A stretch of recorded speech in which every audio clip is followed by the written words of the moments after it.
were lucky enough to get into a preview screening of. It Follows is a new kind of retro style horror from a guy called David Robert Mitchell, and it's about. What is it about, Harrison? It's kind of...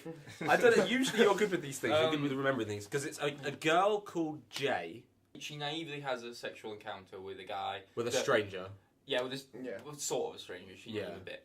And afterwards, he chloroforms her, and she wakes up tied to a wheelchair. And you find that she has now been infected with some bizarre She's basically like a sexually transmitted demon. Yeah.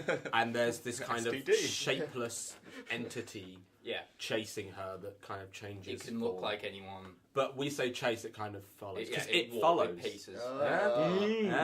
There's an interesting premise as well with the sexual thing is the morality of whether you pass it on to another person. There you go. So that's kind of the main dogma. The only way to get rid of the curse is to have sex with someone else and pass it on to them. So it's good. It's pretty creative. I was I like the idea. impressed with it. Yeah.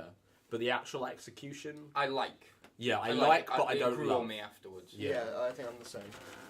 I think there's a lot of kind of originality, which I really like, not just to the narrative, but to the visuals as well. I really like how they did those 360 shots. Like, I think they overused them a bit, but there was one... Especially the one at the very beginning was very good. That one's good, but I was thinking there's one where she goes to an office, and she's like looking for someone, and the camera like pans, and you see one of them's walking. And that was really really still clever. there. Kind of made the shot play out in real time. Like these long sweeping takes that kind of follow them places. I know what they're trying to follow do. them. And I think they work at establishing tension at times really well. One of the best ones, actually, in my opinion, was the one when they had the fixed camera pointing towards her reaction on her wheelchair, because once she'd been chloroformed, that's great. So when they move the cameras, and then once. At first, it just seems like a reaction shot, but then once the wheelchair goes under motion, you're getting carried with her, and you can't see where you're going. It's really good. Some very, very inventive and kind of tension-building camera work, and not just that, but the overall look of the film. A lot of the time, as the kind of narrative kicks in, and it becomes this kind of they form this little gang. That look, it feels kind of almost Goonies style, and I kind of like that. I did like the gang element to it. Well, like a more screwed up version. It feels like an 80s horror film. Yeah. Like, it didn't have much of a sense of what time it was in. Exactly. Generally speaking, it kind of felt like it was set in some kind of abstract time that wasn't a particular era. I mean, I thought like it was almost like a sort of 80s in the present day. It had the primary colours and stuff, and it was nice in that sense. That sort of idea of like I think the most obvious youths. sort of retro detail of it is the score, which kind of looks a lot like the one to the guest. Very synth focused. I think we're all unanimously agreed. We all really liked it. Yeah, like one of the strongest points of the film. Was it? A little bit overused. I think a bit heavy-handed at times. I did like that it was overused. Like it was quite an ever-present thing. Yeah. It did. Like, if you actually listen to it on its own, a lot of the tracks are very different. It's not like repeating the same thing over and over I think again. me and Jack were in agreement, though. I think the first scene, it hits you over the head with it. Yeah. I really liked it. That was where it was my favourite. Really? Yeah, I thought it was way too on the nose with Feel Scared straight away. I think because it felt a lot like those Italian horror film scores. Yeah, like the old Argento and stuff. And I guess maybe just because I'm a fanboy and I like tributing and stuff, but I thought that was really cool. There's a really kind of great use of space as well, like because they have these long takes. There's a really great sequence. I don't want to reveal too much, but where the monster creature thing creeps up on her when they're at the beach. And you kind of see the figure out of the corner of your eye. And you gradually see it get closer and closer. The music doesn't come in, and it works really well. I think that's one of the most successful things about the film is that once it's introduced the premise, it stops announcing the appearance of the monster. You have to really look for it, and you become paranoid, always looking in frame. That constant paranoia is what really kicks in. And it uses that to a nice little conclusion as well at the end for a little bit of ambiguity. I felt like with the kind of like.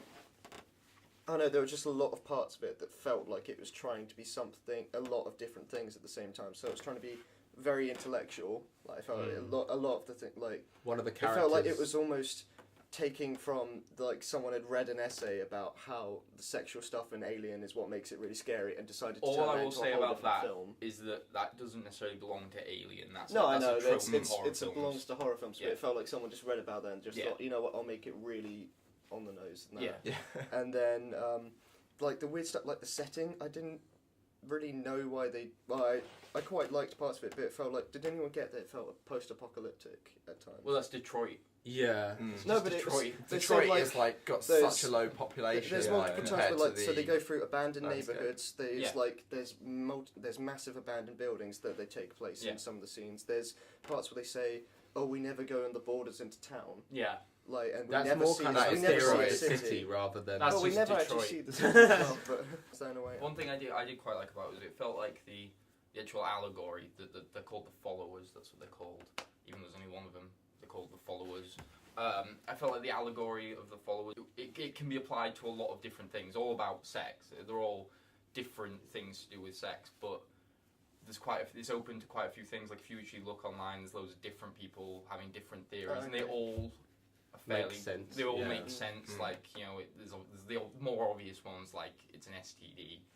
Then there's like you said about sexual shame. I thought it was sexual shame. Yeah. Then there's things about like society punishing people for sex, like the old slasher film thing.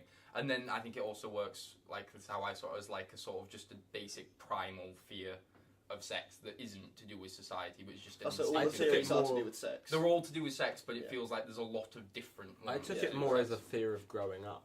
Yeah, see, that's what I mean. Because like, sex in like that's sort of where that that's sort of how I did. I read and because they're scared of the city, they're scared of the thing that they have to evolve into. That's quite interesting because of the lack of adult presence throughout the film. Exactly. The most adult characters are very kind of like dubious, and you can't even tell they're kind of like young adults. Well, the lead character is 19, and she hangs around with a load of people that are significantly younger than her. Yeah. But I think the followers are they're a really good idea, and they're cool. They're quite creepy. Yeah. The only thing that bothers me about them is because they're so slow, the film doesn't really evolve beyond there's someone following me and I need to run away. They never try and kind of face off with them or anything. I'm not gonna lie, because I watch quite a lot of horror films, and for the most part they never phase me. But there was a couple of bits where I would say like, when that giant guy walks in. The giant guy. The giant one. I think there is definitely an element to the sexual shame, like the way that even though it appears kind of partially clothed, it's always kind of like tumbling and like it's always kind of dirty. When you first see it, it's stuff naked. falling off, and it pees itself at one point. It's kind of like dirty and body and like the whole. You can go into the whole like I forget what to say with it. Like the internal becoming external, and like it's probably like who is it, Kristeva or whatever that calls business. Yeah. Theories. Hell with theory. Yes. We're so intellectual. Say near the end it starts to lose its steam a little bit until it ramps up near the very end, and then Yeah. it kind of drops down again. I'd Yeah, say. I agree. Yeah, without going into too much detail on the end, I thought that the pool. If there was a graph, the pool it goes scene, like.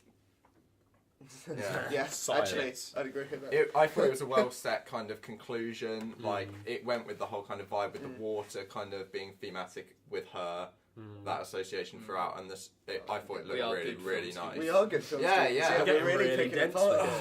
It's not ultimately though, just to bring it back to kind of untheorized stuff. Yeah. It's just nice to have a horror film That's that good. is not only good but creepy, as well as being engaging, as well as being well made, and as well as having more behind it than a few scary masks or a bit of gore. Being Apart stylish. from one, I can't recall any jump scares. So should we do ratings now? Yeah. Do you want to start that way? Chris? Just literally the numbers. Oh no, you can make it do a something verdict. Yeah, do a verdict. Yeah, so I'm not really a horror buff. I don't usually go to horror films, but I personally found it very enjoyable. So 8 out of 10. I'm going to give it an 8 out of 10 as well. I thought it was... I felt like I was wheedling towards a 9, but at the same time, that's more for the hope it gives to the genre and the kind of how excited it makes me that people like this exist now. Okay. Yeah, I'm gonna go 8 as well. Again, like with Chris, Sorry, he's doing his face again. He's doing his face very contained. Don't let them yell at me for giving it a 6. Don't. But yeah, no, I like with Chris. I'm not a horror film buff, but I thought it was a really engaging film.